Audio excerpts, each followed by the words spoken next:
Olá, mais uma vez eu me coloco na tela do seu computador para continuar falando sobre a Lei Maria da Penha no nosso vídeo de número 2.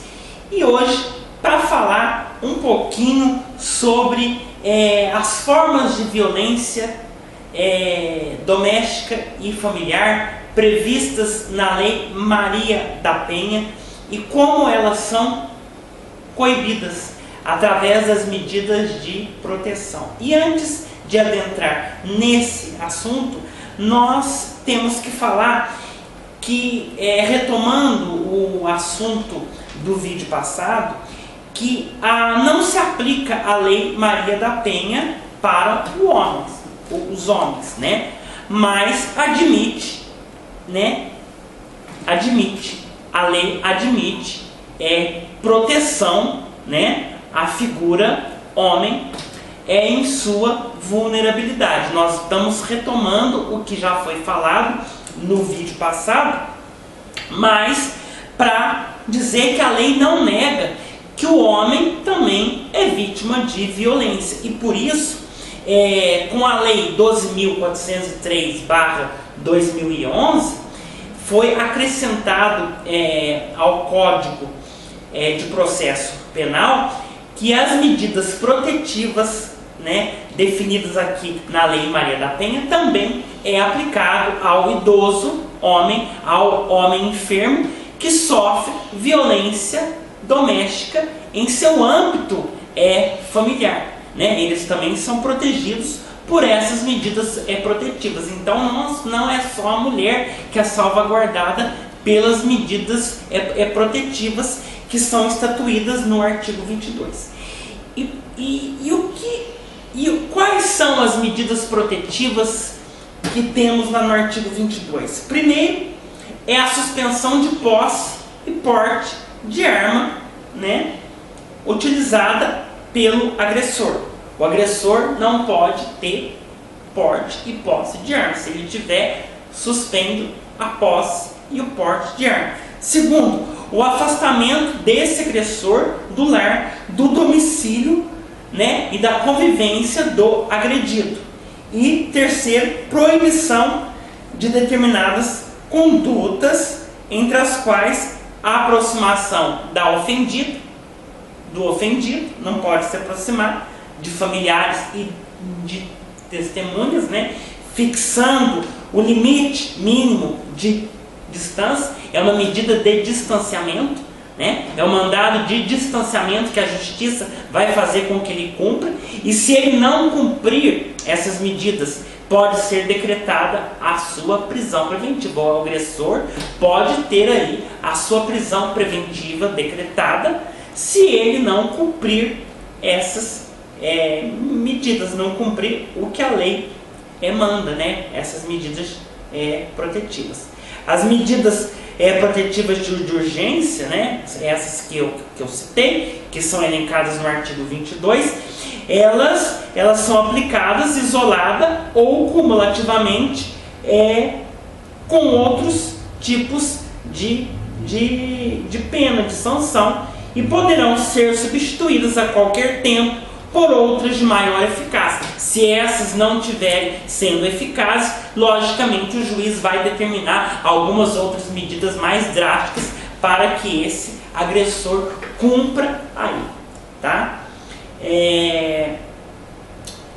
Então é isso. O idoso homem, né, e o enfermo homem, ele também pode, né, ser beneficiado por essas medidas protetivas existentes na Lei Maria da Penha. Então, essa lei, até que indiretamente, ela se aplica ao homem nesse sentido, tá? Porque a lei não nega que o homem, né, em situação de vulnerabilidade, sendo enfermo ou idoso, possa sofrer aí violência doméstica e familiar, tá? Mas vamos aqui à figura da mulher, né, que merece total e ampla proteção da Lei Maria da Penha, que está aí completando 10 anos, e em comemoração aos 10 anos da Lei Maria da Penha, resolvemos aí no nosso blog Articulando a Legalidade gravar esse vídeo para você, tá?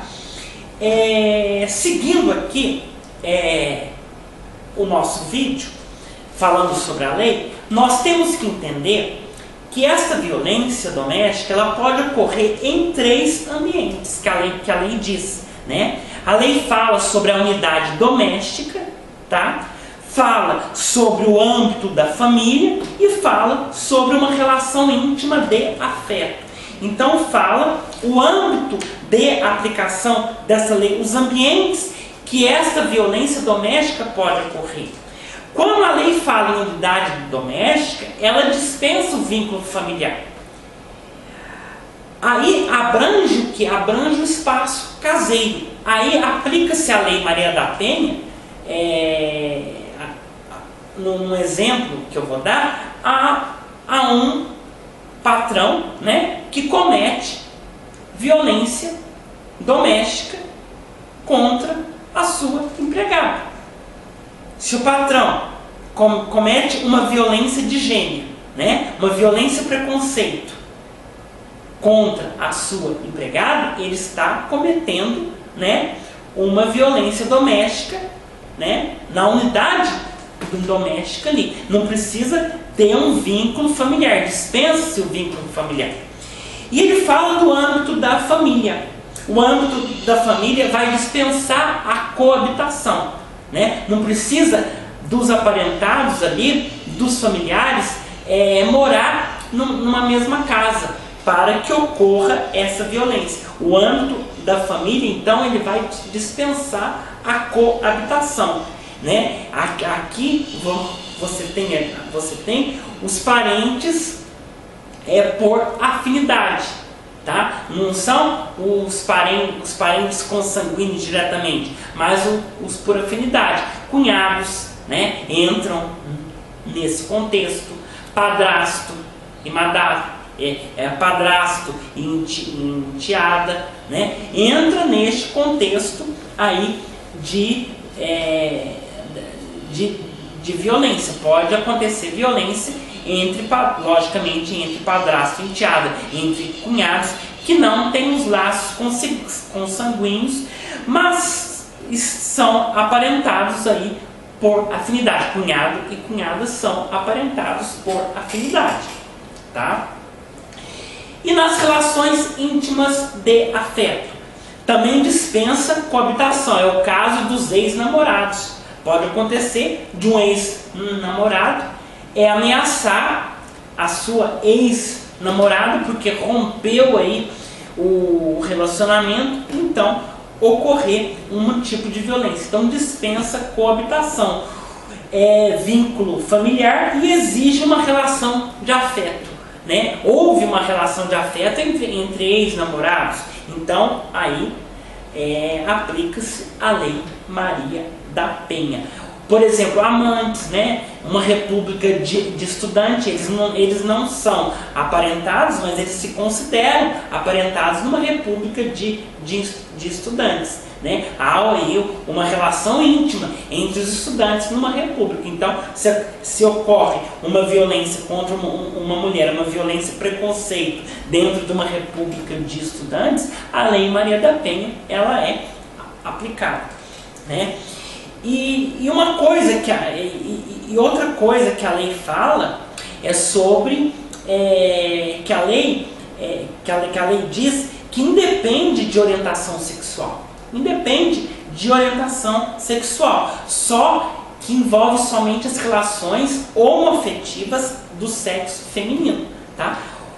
Como eu já disse no vídeo passado, uma mulher pode ser agredida muitas vezes por sua companheira, né? Pode sofrer uma violência de gênero por sua companheira ou por sua ex-companheira em uma relação homoafetiva, tá? Então essa lei ela tem um destinatário certo, né? Um destinatário específico que é a mulher, mas não significa dizer que a lei em alguns aspectos não possa ser aplicado à figura do homem. Então foi isso que nós quisemos falar neste vídeo, tá? As formas de violência. Engana-se quem pensa que a mulher ela só é vítima de violência física. Não. a mulher é vítima, pode ser vítima de violência física, violência psicológica, violência patrimonial, violência moral e violência sexual. Então a lei, ela elenca 5 formas de violência a que a mulher pode ser vítima, tá? Não é só a violência física. A violência física, ela é uma conduta que ofende a integridade física e corporal da mulher. Por exemplo, o que aconteceu com a Dona Maria da Penha foi uma violência física, além de ser uma violência psicológica. Ela sofreu uma lesão corporal grave que a deixou paraplégica, né? Temos a violência psicológica. É uma ameaça, a mulher pode sofrer ameaça, pode sofrer constrangimento, pode sofrer ridicularização, pode sofrer humilhação, isolamento, muitas vezes ser isolada no seu ambiente caseiro pelo seu companheiro. Ela pode ser vigiada, né, pelo seu companheiro em uma situação de extremo ciúme, né, e ela pode ser diminuída em sua autoestima. Então tudo isso causa danos psicológicos à mulher. Então há uma violência psicológica. E a violência sexual.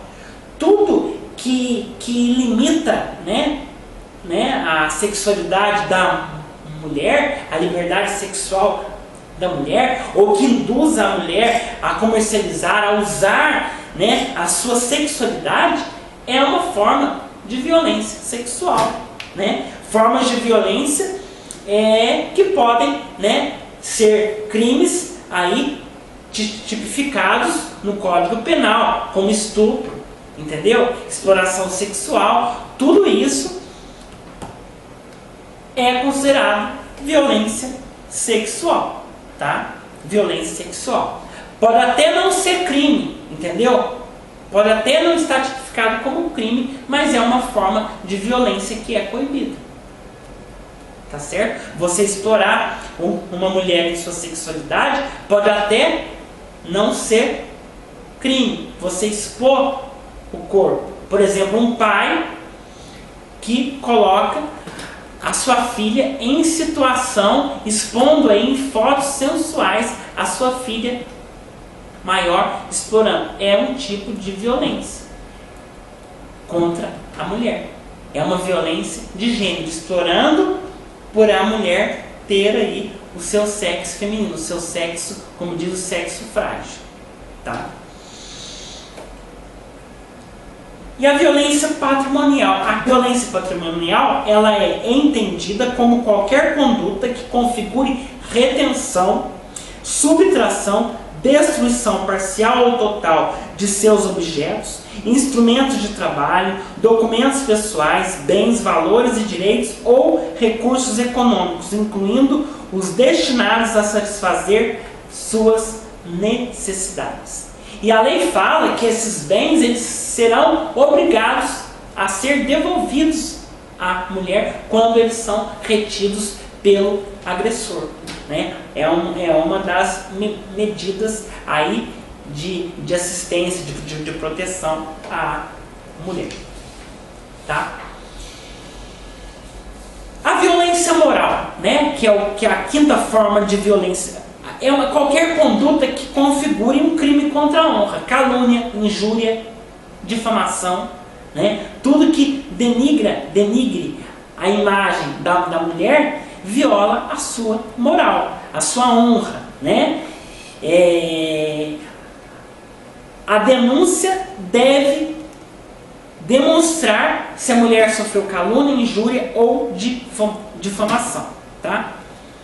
O importante é perceber essas várias formas de violência que correspondem aos crimes que são tipificados no Código Penal, tá?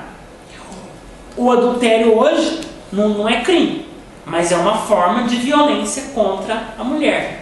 A mulher acaba sendo violentada psicologicamente com isso, entendeu? Ela violada em sua honra, tá?